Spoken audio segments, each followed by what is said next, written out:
Bismillahirrahmanirrahim. Assalamualaikum warahmatullahi wabarakatuh. Sahabat-sahabat sekalian, mudah-mudahan senantiasa dalam keadaan sehat walafiat. Kali ini saya sedang bersama dengan Pak Ido. Pak Ido, apa kabarnya Pak Ido? Alhamdulillah. Sudah dalam keadaan sehat. Amin. Amin. Pak Ido, kita akan bincang-bincang Pak Ido sedikit tentang beberapa hal yang penting kiranya untuk kita pahami bersama Pak Ido.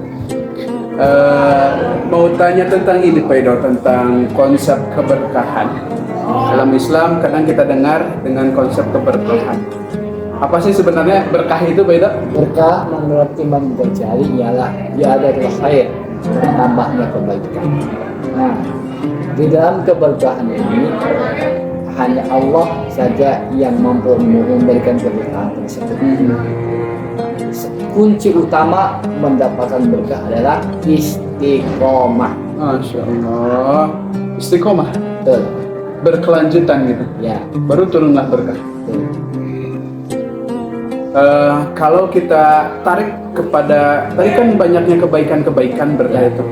Tarik pada keberkahan waktu, Pak Ido. Waktu yang berkah itu yang seperti apa? Waktu yang digunakan di dalam hal kegiatan positif. Jadi ketika kita melakukan kegiatan positif, maka kita akan ada khair, bertambahnya keberkahan dalam hidup kita. Insyaallah. Kadangkala teman-teman sekalian, kita banyak kesibukan sehari-harinya, dan tapi kesibukan itu tidak juga menjadikan kita dekat kepada Allah. Jadi kesibukan itu tidak berkah berarti Pak Ido ya? Kesibukan yang tidak berkah berarti tidak diniatkan karena Allah. Kalau kita kegiatan apapun harus diniatkan karena Allah. Ya. Di dalam kitab Ushul Fiqh mengatakan bahwa kita ketika apapun kegiatannya yang positif terutama harus diniatkan karena Allah supaya mendapatkan pahala.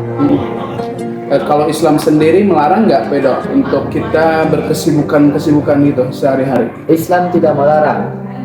Justru Islamlah yang menganjurkan kita mempunyai kegiatan. Iya. Karena dalam salah satu asar sahabat bahwa yang paling buruknya manusia ialah orang yang tidak mempunyai kesibukan. Masya Allah. Berarti penting kita untuk sibuk, tapi sibuk itu kita gunakan untuk apa? Seperti beda? Ya, betul. Kalau kita tarik kepada Rasulullah juga dalam beberapa riwayat beliau sangat sibuk beda ya. Ya, betul. Bahkan dikatakan beliau sibuknya itu sangat luar biasa. Kita tahu bahwa Rasul kadang sibuk urus umat, itu setiap hari beliau urus umat. Sibuk memimpin umat karena beliau sebagai pemimpin umat. Beliau juga sibuk berdakwah, mengajak umat kepada Allah, sibuk membina umat, sibuk kadangkala ada waktunya beliau berperang, kadangkala waktunya beliau juga bersama keluarga. Berarti Islam tidak melarang kesibukan itu. Yang tidak boleh adalah sibuk yang ya tidak diniatkan Allah. Tidak diniatkan karena kegiatan negatif. Hal-hal yang negatif itu yang dilarang oleh Allah. Subhanallah, Masya Allah. Jadi teman-teman sekalian, penting kita untuk merenungkan kembali kesibukan-kesibukan yang kita lakukan setiap hari itu kita niatkan untuk apa? Kesibukan yang baik adalah kesibukan yang seperti apa Pak Ido? Yang dampaknya positif. Dampak. Ya. Kadangkala kita punya waktu 24 jam, semua punya waktu itu ya. Tapi keberkahannya beda Pak Ido ya. Orang yang punya waktu 24 jam yang berkah itu yang seperti apa? Yang bisa membagi waktu. Pertama, waktu kerja, waktu ibadah, waktu menuntut ilmu, kita bisa memanage waktu tersebut. Karena di dalam hadis Rasulullah ada dua hal yang perlu dijaga, yaitu waktu luang dan kesehatan. Gitu. Penting kita gunakan untuk waktu luang itu ya? Ya, penting. Waktu luang, kalau kita bisa memanage waktu luang tersebut, kita bisa menulis, ya. Bisa berjualan, untuk hal-hal yang positif seperti itu. Masya Allah. Hal-hal yang positif. Kira-kira hal-hal positif apa yang bisa hari ini kita lakukan Pak Ido untuk mengisi waktu-waktu kita supaya waktu kita produktif dalam hal kebaikan dan bernilai ibadah? Ya, seperti menulis, membaca buku, kedua membaca Al-Quran, dan yang terakhir ialah berzikir. Masya Allah. Rasulullah ketika waktu luang senang sekali berzikir.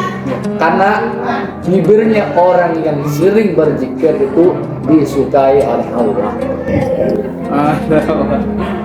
Teman-teman sekalian, ketika kita bisa memanfaatkan waktu itu dengan baik, maka semua aktivitas kita akan bernilai ibadah.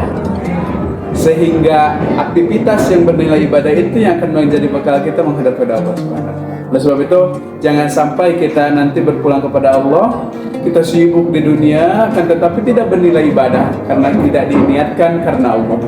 Ya, seperti itu. Mudah-mudahan apa yang kita perbincangkan hari ini, meskipun pendek, bernilai kebaikan untuk kita semua, menjadi motivasi untuk kita jadikan setiap kegiatan kita, aktivitas kita itu bernilai ibadah karena Allah.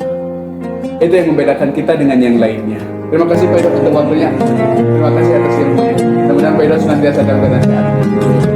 Sekian, Assalamualaikum warahmatullahi wabarakatuh.